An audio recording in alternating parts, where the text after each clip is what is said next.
Okay. All right. Welcome to the Dumb and Chase podcast. I'm your host, Dylan Robillard.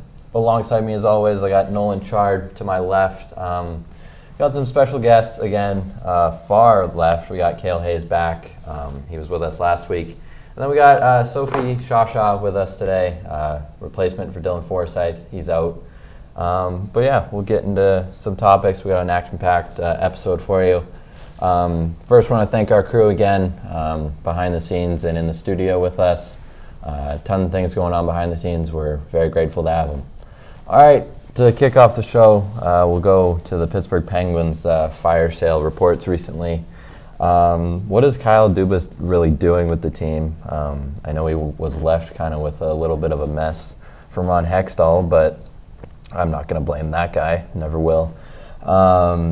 Crosby's really the only one that's not for sale. What are your thoughts there, Chard, on the Penguins?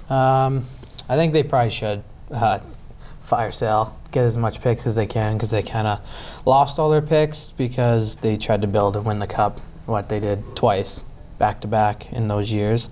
But I think everyone's up for sale except for probably the three, Letang, Crosby, Malkin, and even if they are available, like I heard, this was earlier in the year, Dallas kicked tires on Malkin, and then I think Crosby to Avalanche would be pretty sick. Go to see him play with McKinnon. And also, well, Erik Karlsson, what is he? Like, he's got like 3 years at 10 mil still. They said they're going to see if they can retain and try to send him somewhere. Yeah. But I don't know. I think they got to blow it up. Yeah, I think so too. I mean, Malkin, I know he doesn't want to go anywhere. I think he was vocal about that earlier in the year. Crosby probably doesn't want to go anywhere. I don't know about Chris Letang, but I assume you want to keep the three together somehow in some way, but eventually you have to kick tires and move on. Get the younger guys developed. Like, you got a decent amount of picks and you got good players developing, but it's just about moving on. Sophie, any thoughts? I don't really know, but I feel like when you miss playoffs for the first time since like 2006, it's time for a big revamp because something is clearly not working with that team. Fair enough. I mean, yeah. Hayes, you got anything to add? I love the Penguins' downfall. I love it. Don't we all? Like, that team is ancient. That is a very old team who needs to get some youth and develop some players because, they missed the playoffs. And I think they got to break up the big three. Yeah. The expendable one's Letang. I don't think they can keep him for much longer. Malkin, I'd like him to stay, but at the end of the day, you got to do what's best for the future. So yeah. And I mean, eventually, like, you got to change things eventually. And to not really their credit, but the Capitals and the Penguins tried to do this on-the-fly rebuild and retooling, if that's the better word for it. And obviously the Capitals have succeeded at that, with the picks and the prospects and the success they've had recently.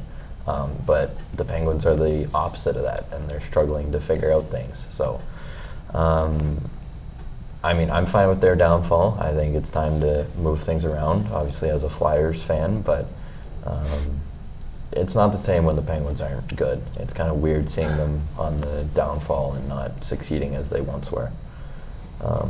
Any more thoughts? I mean, it'd be nice to see Crosby get one more chance at the playoffs because I kind of think this is their last year. But it looks like they kind of decided they're going to start selling and moving pieces out of the way. And then as a Leafs fan, seeing Dubas trying that retool and just giving out some terrible contracts. Like, they got Ryan Graves at 4.5 for the next 4 or 5 years, and he's been in and even out of the lineup for Pittsburgh. Doesn't even have a point this year. And they locked up Tristan Jarry at the start of the year to a long contract, which is, I think, funny. And he's AHL starter right now for their minor league team. But yeah, they just gave out some interesting contracts, and they tried that trade for Karlsson last year to, maybe jump them into the playoffs, which ultimately they were out of it. Then they got hot for the final 4 games they won, and they still Didn't matter. It didn't matter. I don't know. I'm just happy to see Dubas is he's gone and he's not doing well. Yeah, struggling somewhere else. Into our next topic, Connor McDavid's been a big topic. I mean, he always is, but for a different reason this week. Over the last 2 weeks, he's had some dirty plays and questionable calls and issues going on off the score sheet. He's suspended for 3 games for his cross-check to the head on Garland. That was a pretty heated game. Hockey Night in Canada and Vancouver and Edmonton, they're always heated, but things got pretty spicy there, and Philip Myers even got a suspension out of it. But I mean, Garland admitted he was just trying to keep the best player out of the play for the last minute of play, and he thought that was the best way to do it. He didn't get suspended. I don't think he got fined either, but what do we think of that? Was that the right play from McDavid or bad situation all around?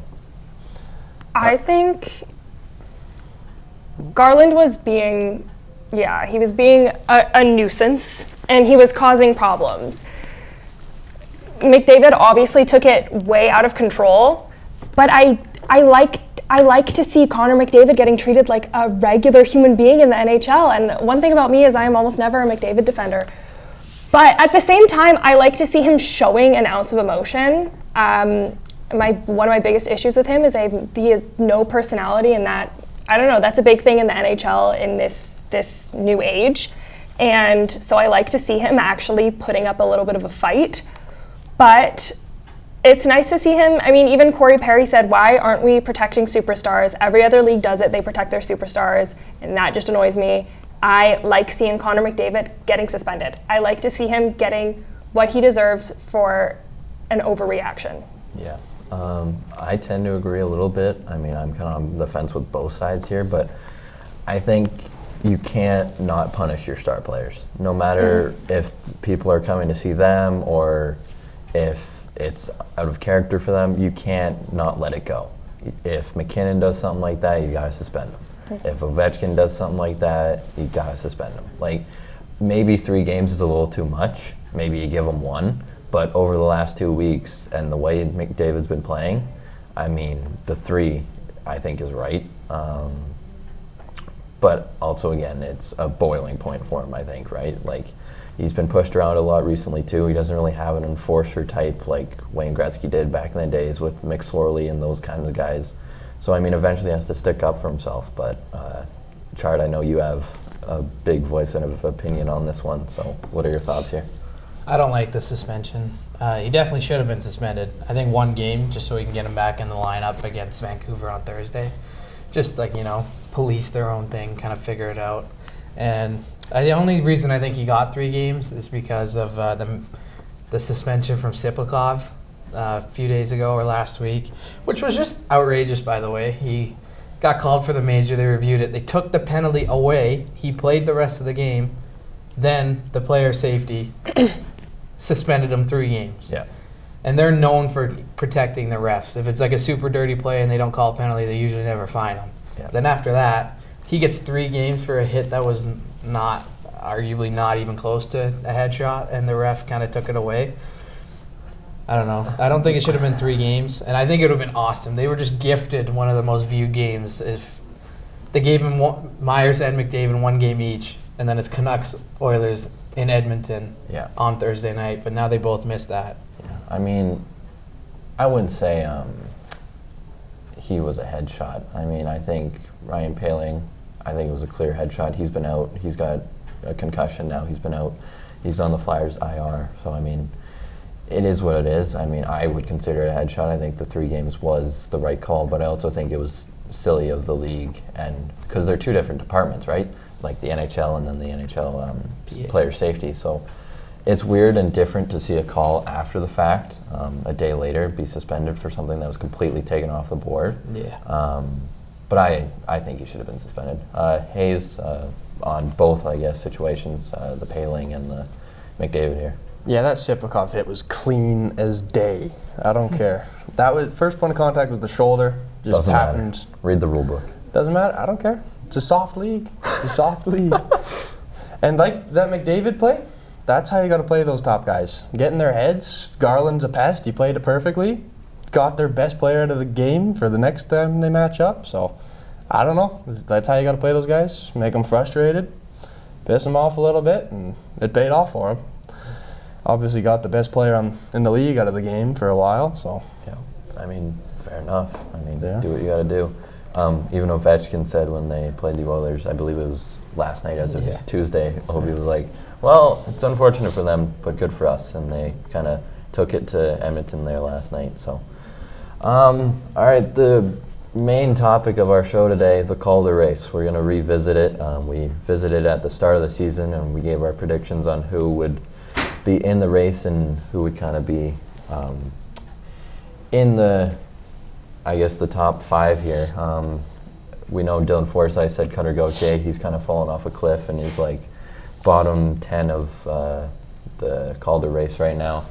But Chard, you changed your pick from Lane Hutson at the start of the season to Macklin Celebrini, and now they're pretty close with each other. And I mean, Celebrini's got better odds right now, but Lane Hutson also leads the Calder race with points. In the last 5 games, Hutson has 7 assists with no goals, and he's a -3. On the year, he has 39 points with 36 assists. He's on pace for 60-plus assists. He's also a -10, though. Celebrini has 1 goal, 4 assists, and is a -4 in his last 5, with 34 points on the year with 14 goals and 20 assists. He's also a -17. A lot of these rookies are minuses in the plus-minus department, but that's really a hit-or-miss stat with people. It's debated quite a bit. For Michkov, my pick there, he has 34 points in 46 games. He's starting to get hot again with 4 points in his last 5 games, and he's a +2 in those games. -10 on the year as well, though. Celebrini and him have exact points, but obviously more games there for Michkov. And then Dustin Wolf, the only goalie really making a difference here. He's in like the top 4 conversation. It's really hard for a goalie to make a statement in the Calder race, but he's played really well. He's got 16 wins, 2 shutouts, 250 goals against average, .917 save percentage. I mean, he's making a case for himself. So, I mean, it's a tight race. I still think Michkov comes out with it some way, somehow. But what are you guys' thoughts? I'll go to you first, Hayes. I really want Dustin Wolf to win it. It's not very often you see goaltenders win Rookie of the Year, as I think he's been by far the most impactful player for his team. Like, the Flames should just be terrible, but he's won them numerous games, made his statements, and yeah, like, I don't know. He would be my pick, but at the start of the year, my prediction was Lane Hutson, but he's phenomenal offensively. I don't mind that, but defense could use a bit of a boost. And then, yeah, Michkov, obviously solid player. Needs a little bit of help, that guy, but Yeah. Sean Couturier is not quite cutting her, but yeah, for that race, I think Dustin Wolf is by far the most impactful player for his team. Yeah, I mean, if you give Michkov the type of players that Lane Hutson's playing with, I think Michkov has more points, if not close to 50 at this rate. The Flyers are terrible at finishing. Every pass that Michkov or play that he sets up just turns into nothing. His line mates are always different. He's played with literal AHLers this season. So, I mean, like, you look at Cole Caulfield, Lane Hutson sending him up every night. That's pretty easy points, especially with the streak that Caulfield's on. Obviously, I want to see Michkov win it, but I mean, Dustin Wolf would be really cool. I don't mind Celebrini right now. He's producing at a really good clips. We're starting to see him slow down a little bit, but I mean, in his last 5 games, 5 points, that's point per game right there. So it's hard to say. Sophie, any thoughts on the Calder race?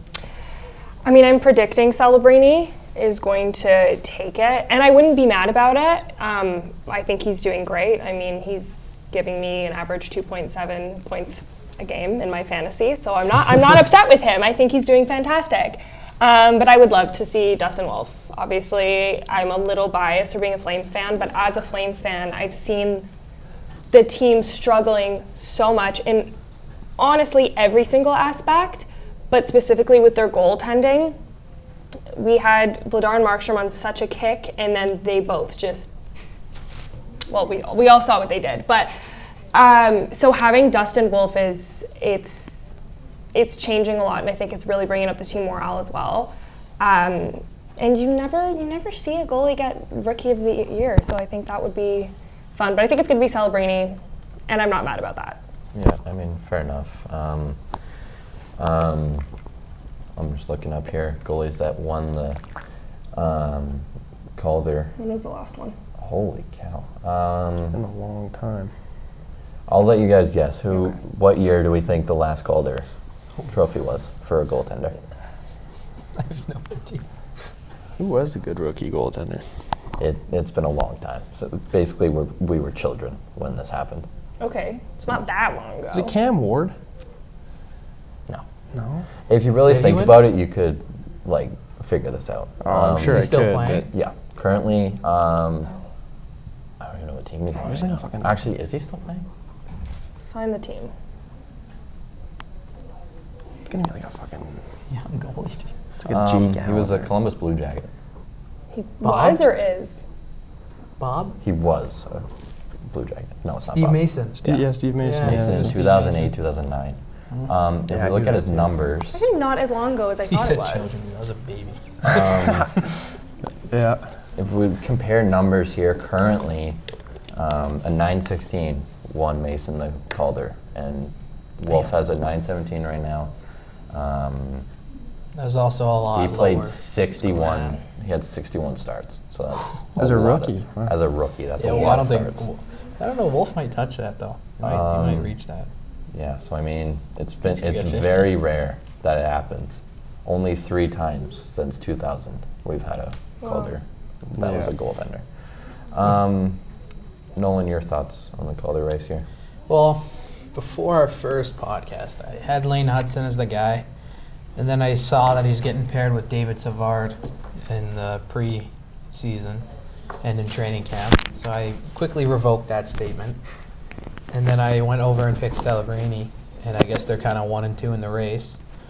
I don't think either of them win it. I think it's Wolf. I mean, like Cale said, definitely MVP of Calgary this year, by far, because we look at their team, we look at their goaltending. Wolf is 16-7-2, and then you said his stats 917 and a 250. Then we go over to Dan Vladar's stats. I mean, he's always been, in my opinion, a very mid backup goaltender. I don't think he's a good goalie. I don't think either. He's got a 6-9-5 record with an 889 and a 303 goals against. So I think just by reading those stats, you can tell who the MVP is of Calgary, and if they make the playoffs, I think it's a given that he is Yeah. going to win the Calder. And I think, I don't know, if Montreal makes the playoffs, you can make the same argument for Hutson, because Yeah. if he's close to 70 points and they make the playoffs, obviously he's a key guy on that team. Yeah. But just watching the Leafs just pump the Habs last Saturday was pretty electric, and Hutson being a -5 Yeah. really made me happy, not picking Hutson as my Calder guy. But I don't know. I hope Calgary makes a push for the playoffs, even if they're just outside and Wolf's still around that 920. I think they're a lottery team without him this year. Yeah. So I mean, that's also what turns me away from Hutson, is like he's got so much offense, but his just defensive game is just brutal sometimes. Like a -5, -4, -2. It was something with Brock Faber last year. People wanted him to be the Calder Trophy winner over Bedard because he had such good defensive play, but his offense was terrible. Well, I shouldn't say terrible, but it he wasn't was as hot last year. He was and really good last and year. this year he's kind of fallen off. But his defensive play was what stood out. So kind of the opposite of what Hudson's doing. But there's obviously those 2 top guys every year that are kind of just like guaranteed almost the Calder. Even Michkov, I think. It'll be those 4. Yeah. It honestly could be a coin toss. Yeah. It just depends if Michkov, he's getting hot again, and then he'll get hot 1 game without a point, then he's playing 9-10 minutes in a game for Yeah. Torts. Short leash, but Yeah. I guess that's what he's trying to do. He's trying to discipline the kid just so he makes the right defensive plays. I mean, I think it's a bit of discipline and also usage. Michkov in the KHL, you play a lot less games and a lot less time. And I think Michkov's just adjusting to that sort of busy schedule and that sort of time frame and how much he has to play. And I think, for example, the Ivan Demidovs of the world, I think he will also need to adjust. That kid's dirty. Demidov is so nasty. He's lighting up the KHL right now. But I think we'll see it with him as well when he comes to the NHL. These Russian players need time to adjust to the North American game and the usage and how busy the schedule is and the back-to-backs and the 4 games in a week. Like, that's not what the KHL does. So to his credit, I think he's playing really well for how busy his schedule's been. And I think once he gets a full NHL summer under his belt with the weight room and the diet and all that, I think he comes out flying next year. But we'll see how he ends this year. The most games he's ever played in a season was in the MHL, which I think is that's their junior league. That's their under, yeah. Yeah, and he played 50 games. Yeah. That's the most games he's played in a year. And then KHL, the most games he played was 27. Yeah, and I mean, So he was also sick a lot during that time as well. they also didn't like to play him, right? They like to sit him a bit just 'cause so in SKA, that's like one of the top KHL teams. Rottenberg didn't like him, and they demoted him to HC Sochi, which is another team in the KHL, but it's basically like a minor league team to them. he played 47 games, so he's 1 game short of that right now. Yeah. So, I mean, the pace of play and just everything is a lot different for Michkov to adjust to. So we'll see what happens with like 30-something games left in the season. Any other thoughts from you guys on the Calder race? No? All right. I just wanted to do a fun segment here. NHL Cover Athletes. I wrote down since NHL 13, but I guess we'll see how far you guys can get together. Starting from, you can either start from. We'll count down. Yeah. Start at You want to go from down or up? You can. You're on start your own. from- I never played this. I never Starting from played NHL this. 24. All right, Ace. It's our segment. 25 Hughes or the Hughes brothers, whatever one you got. 24. 24. Cale McCarr. Yeah.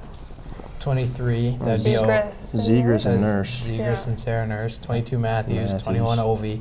20 Matthews. You can take 19 Subban. all yours. 18 McDavid. McDavid. 17 Tarasenko. 16's Taves. 15's Bergeron.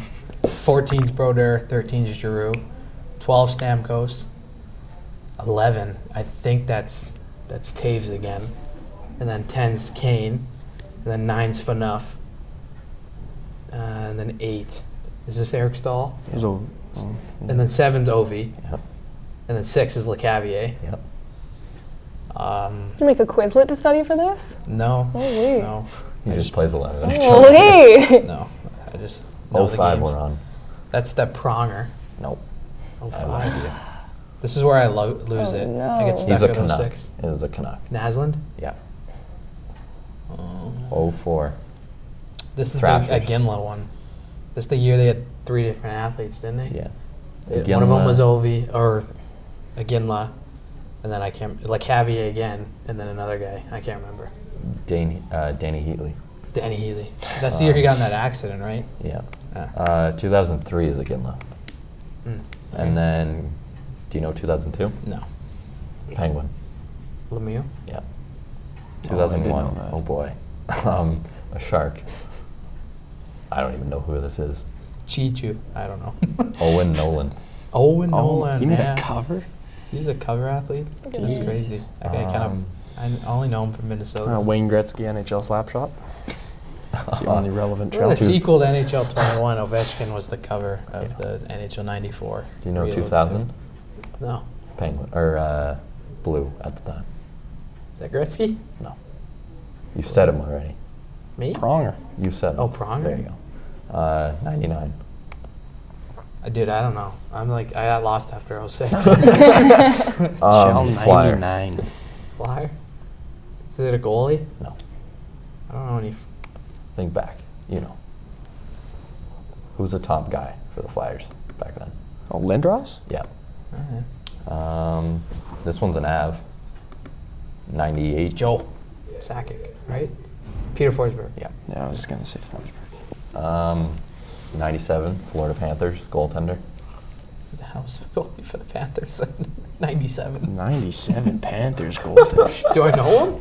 I mean, I don't know. Probably not. The Panthers even a team in So Marty 97? Turco? No, John Van Bree's book. Nope. Ooh. Would not have that one for you. 96 is Scott Stevens and Steve Eiserman? Iserman. Stevie. Yeah, I'm not going to go any further. But, I mean, you did pretty good. I made it to 06, so Railed them messing off. up. I'll take it. All right, since we got extra time, we'll do the dump and answer segment here. Some interesting questions we got today. First from Deuce Dirkinson. Deuce Dirksen. You know what? That's how we're going to say it, okay? Who will be the better player, Bedard or Celebrini, when it's all said and done? Both arguably generational talents here. We'll go down the line. Hayes to start.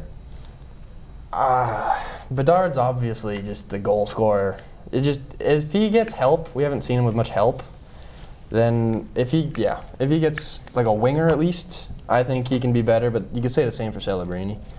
Celebrini, I think, is better defensively, which I think means a lot. But it's too soon to tell. I think, Bedard, I would say, will be the better player. Just off of a guess. There's really no way I could prove that or say anything about that, but that would be my pick out of the two. Chard? I'm going Celebrini. He's going to be the better player. If they're staying centerman, I think they're going to still try and force Bedard as a centerman, even though he can't win a draw. I think he's got one of the worst face-off percentages of all time. Yeah.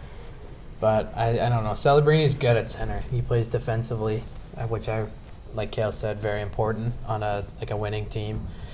And Bedard doesn't have much help. I think Celebrini will. You have Will Smith, and then they've got Eklund and Zetterlund. Like, they got young guys there. They got some really good guys. Yeah. To build a good team and help Celebrini develop. I think Bedard will still be like a goal scorer, which is obviously, we know that. We saw him score lots of goals for Canada in the World Juniors.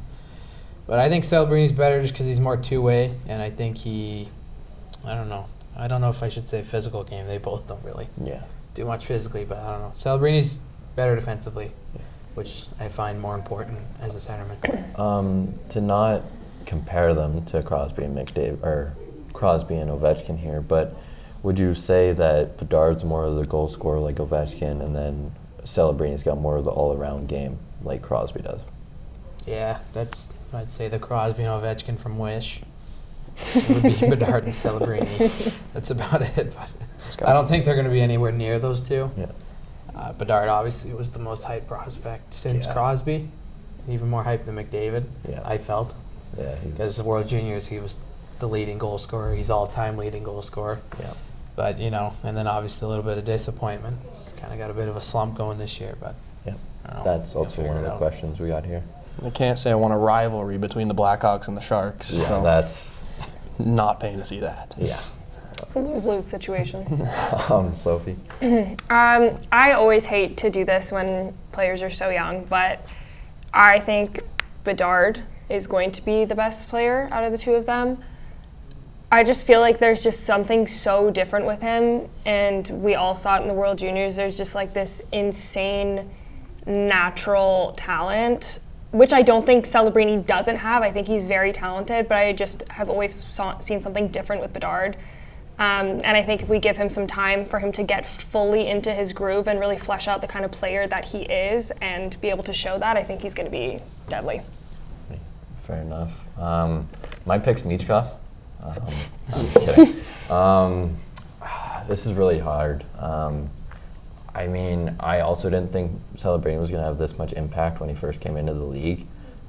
Bedard had an injury and he wasn't really as impactful his first year. I really like the both of them. They have great talent. I've watched both of them from when they were younger, scouting them and stuff, but it's hard to give the upper edge here, but I think Celebrini as well. I think he has more of a knack for the two-way game and the ability to actually play center and properly defend and just be that piece that your team needs. I mean, you always need a goal scorer, but if you can get a guy that can do all things right and play a 200-foot game at the same time, I think that's ultimately what you look for. Yeah. Any other thoughts? I go back to Bedard. We also haven't seen him be able to be the goal scorer that he is what he's supposed to be, because there's no one to get him the puck. He's had to adapt more of a playmaking attribute because his line mates are just terrible. Yeah. Like, you'd see him, like, he should not have more, like, this many more assists than goals. He should just be burying the puck. It doesn't matter, but he's got no one to give it to him, no one else who can make the play for him.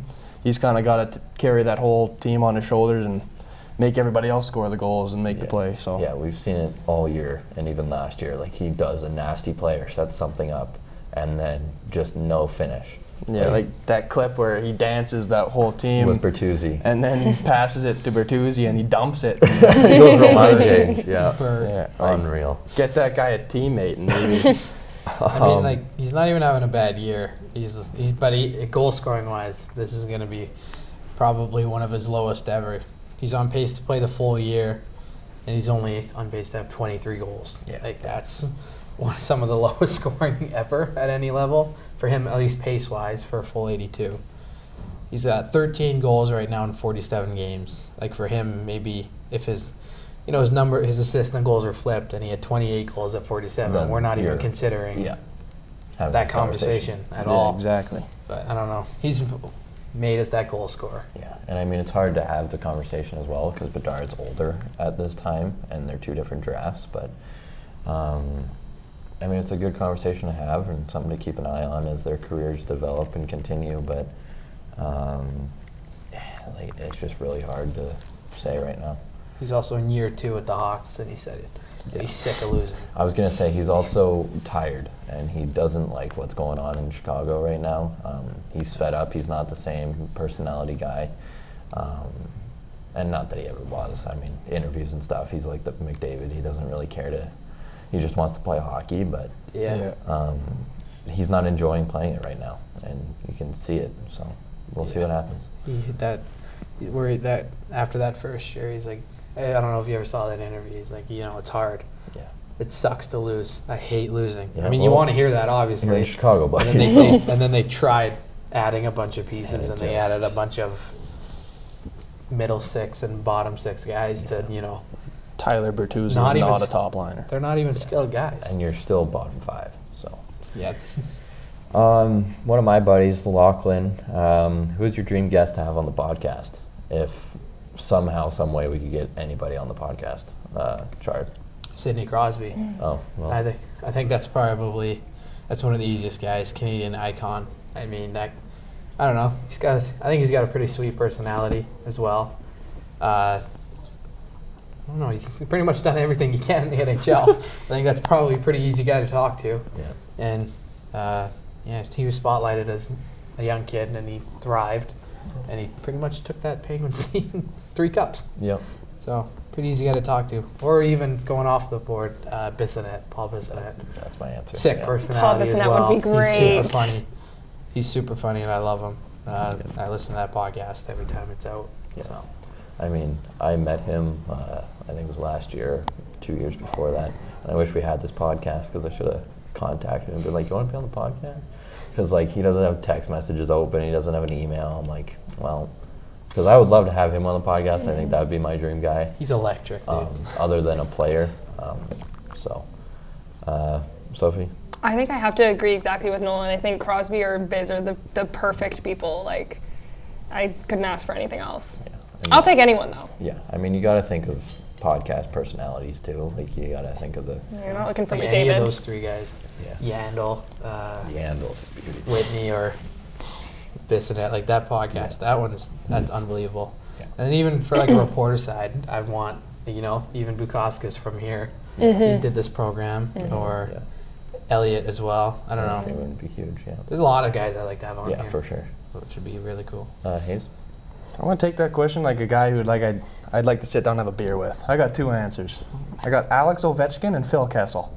I feel like Ovechkin's one of the funnier players in the league, and Phil Kessel, just for obvious reasons, just absolute beauty. Just love to sit down and talk with that guy. Yeah. Let me tell you. The stories they could 2 tell. cups. Yeah. If we're doing He's personality, legend. I'd want to throw, like, Jeff Skinner on here, too.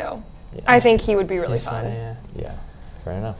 There's a lot of good guys. Yeah. Do we think Phil Kessel's a Hall of Famer? Yeah. In hot Get dogs him. alone. Good. Yeah, hot That dog photo joint. Yeah. alone Good. should have him in God. the Hall of Fame. Can't believe he's not on a team.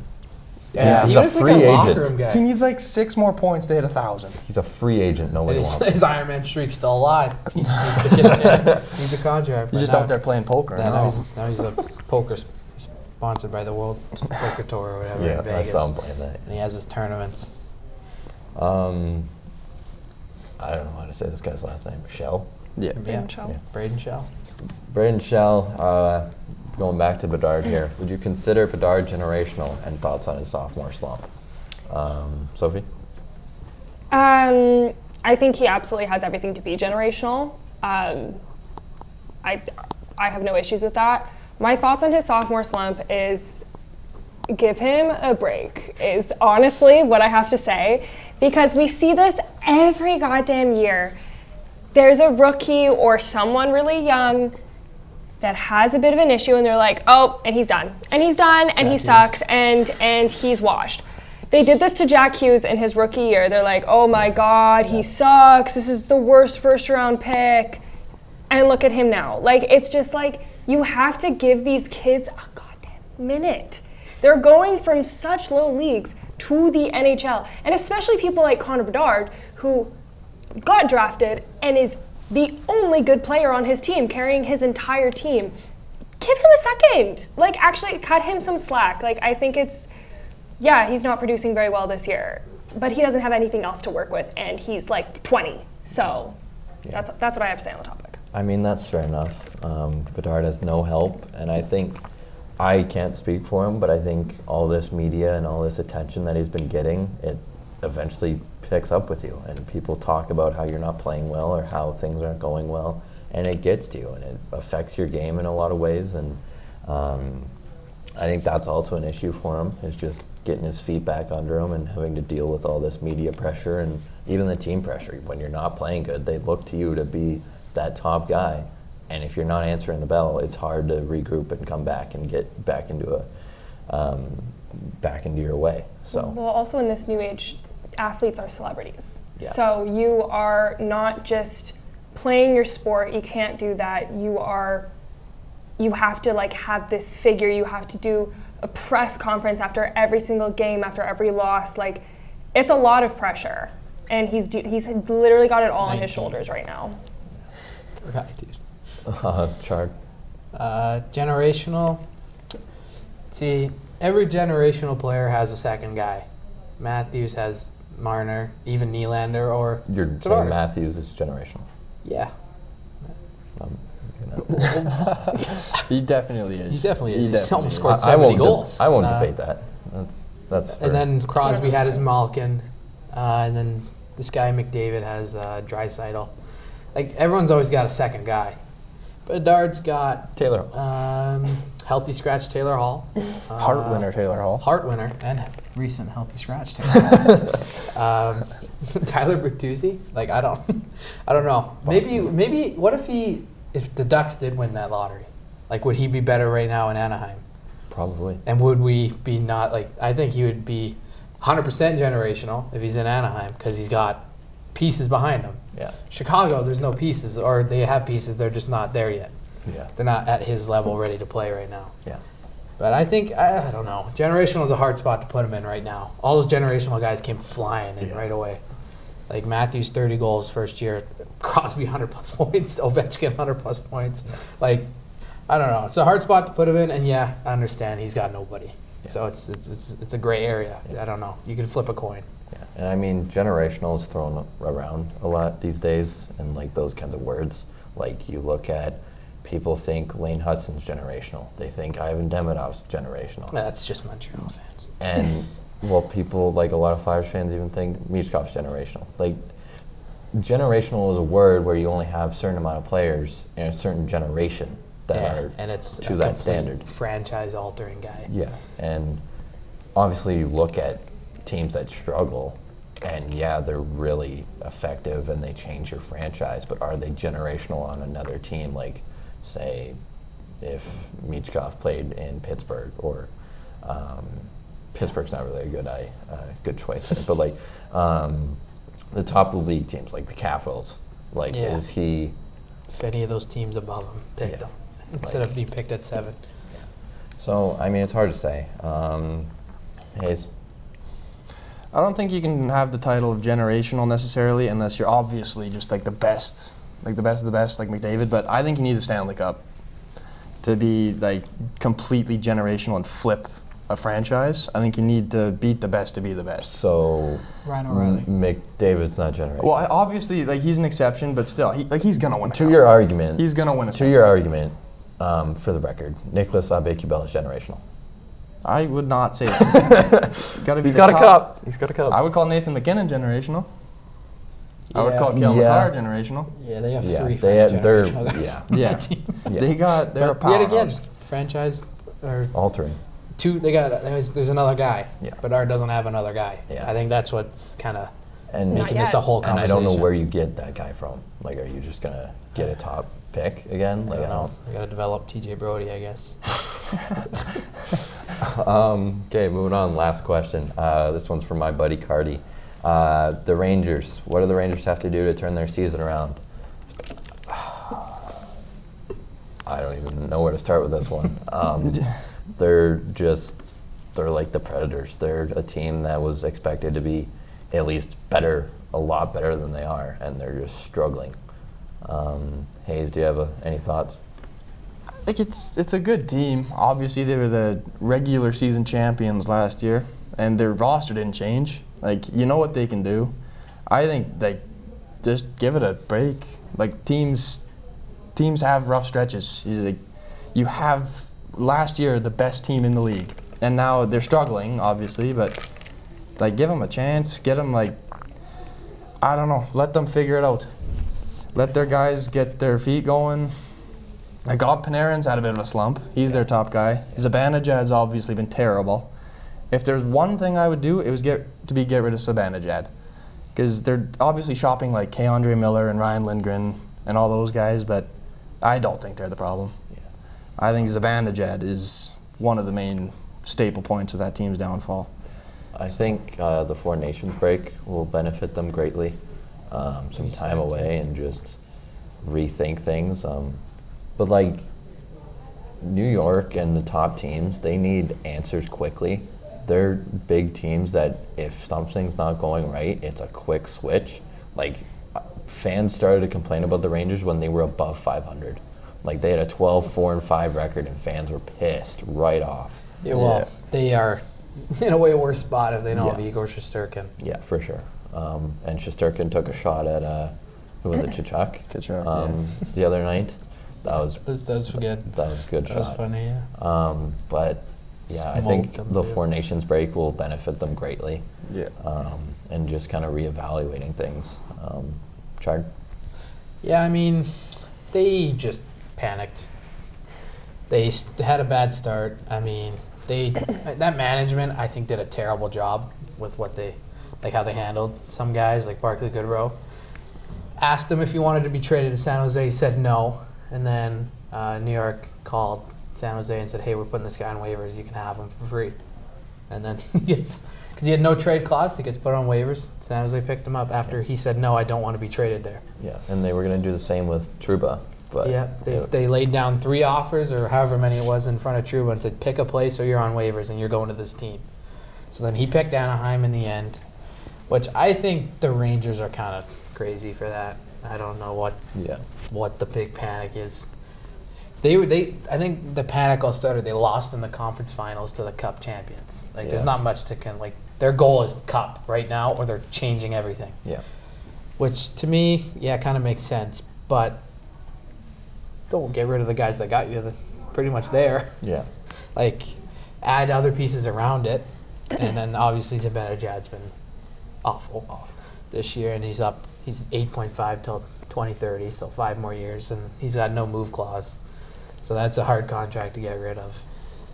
But if they could get, they get a guy like JT Miller, and you know that the Rangers are going to overpay insane, and if they don't, the Canucks are going to lose this trade. But I don't know. Maybe JT Miller is what they need to turn the season around, because he's an unreal player. I don't know. Maybe it'll wake him up. But that wild card race is still it's there. It's new teams, so they might panic when they get into that playoff spot, and they might fall out. Mm-hmm. There's nothing to lose right now in New York. Just kind of got to figure it out. I mean, the Rangers are always hot against the Flyers. They play the Flyers a couple times nearing the end of this month, and Zibanejad and Panarin and those guys literally own the Flyers. Like, they score every game. So maybe that's what turns around their season. Sophie? I mean, I agree with the Zibanejad take. I think he spent more time working on his DJ career than his hockey career. But honestly, I think Trocheck says it really well. He said, we just need to stop talking about it and just do it. Because I think they're doing so much of like, this is what's going wrong, or maybe it's this is what's going wrong, or whatever, or we hate losing. I don't care. Just buckle down and put your heart into it is basically what he's saying. And I think that's a great take. Fair enough. Any last thoughts before we wrap up? I mean, Zibanejad has 9 goals this year in 47 games. And 20 assists for 29 points. How That's old their is he? first-line center. He's 31. That's So a pretty good line. Yeah, and he's making 8.5 till he's 37. Yeah, that's So I don't think that contract's going to get moved. I mean, obviously, that trade at the start of the year, that also probably messed things up because he waived it. He waived to go to Vancouver. He waived it because they said the trade was offered and Vancouver declined it. yeah. So I don't know. I just think Chris Drury's doing an awful job. I think there's no morale with the management right now. Yeah. And I guess they tried to strike fear, and you're playing for your careers right now, so figure it out. And It's not working. It's not They're working. just the only guy that's still there is Shesterkin, and then Yeah. Panarin every third game he gets 3 points. So yeah, I don't know. That's pretty much JT Miller. I think that's my answer to them But figuring I'd it hate out. to see him go to the Rangers. The piece they traded away because he Yeah. was the problem. They want him back. They want him back. I don't know. Hayes, any last thoughts? No, that's pretty much it. Sophie, any last things? I have no more thoughts. I've said them all. All right. That's pretty much it, I think. Thank you for joining us on this episode. We'll be back next week as well. Thank you to all the crew in the back for sticking with us. Hope you guys enjoyed. Make sure you check out all of our links in the description. You can find us on anywhere you find your podcasts and pretty much every social media out there. Till next time, always dump and chase.